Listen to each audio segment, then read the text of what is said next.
In this second part, we are looking at some of the studies that have been done about remediation in community colleges.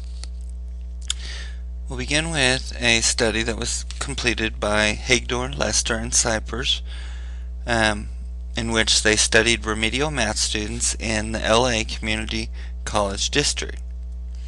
The purpose of their study was to understand the impact of course grades on subsequent grades within math courses in community colleges.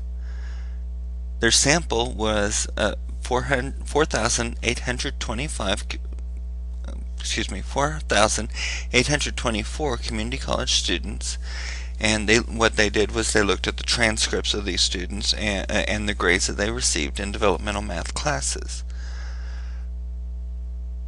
They used the theoretical framework of self-efficacy of students.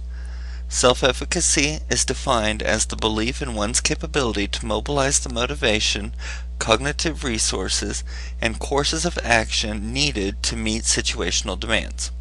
In other words, it is the student's belief in themselves that they have the capacity to complete a task, or they have the capacity to continue with their studies.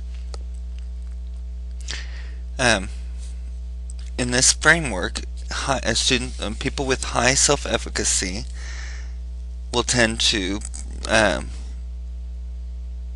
be able to obtain higher levels of educational success, while students with low self-efficacy avoid those higher levels.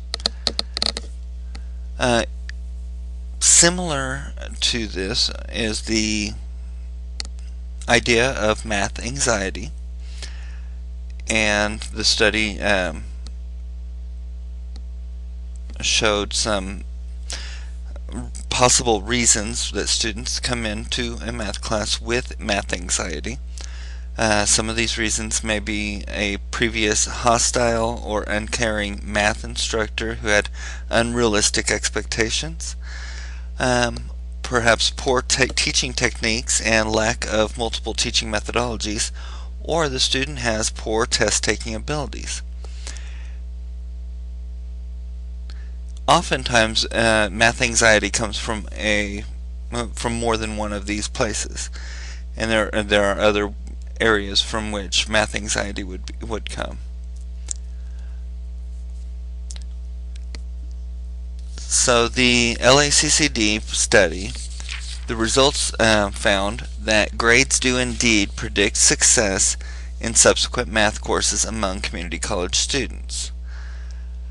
Low-performing students in low-level math courses exhibit lower rates of success in all subsequent levels, and students who receive a C in one math level are not properly prepared for subsequent math courses. Looking at the first point, grades do predict success in subsequent math courses among community college students.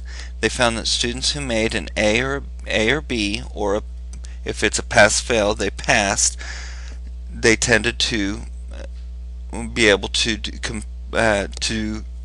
be successful in subsequent classes. For the very lowest students in low-level math courses, if they were not successful, they tended to either not continue, or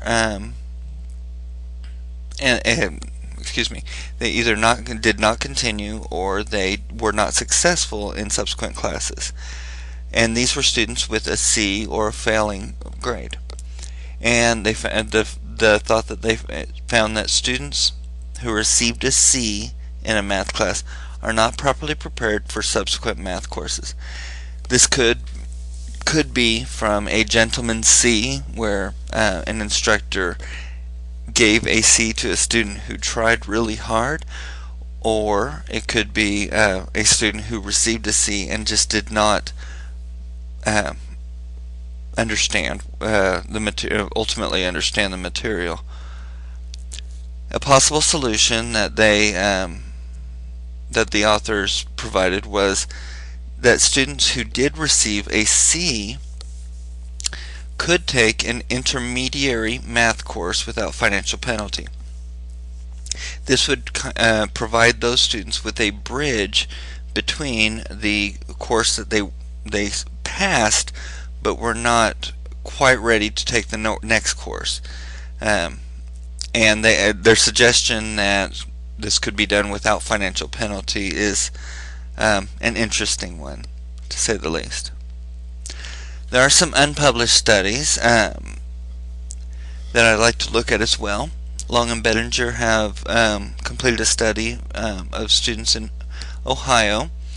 These are traditional full-time students with the intention of attending a four-year college, and they were looking at students who were right around the cutoff between taking remediation and those who were above the cutoff, and they found that these students seemed to benefit from being placed in the remedial classes.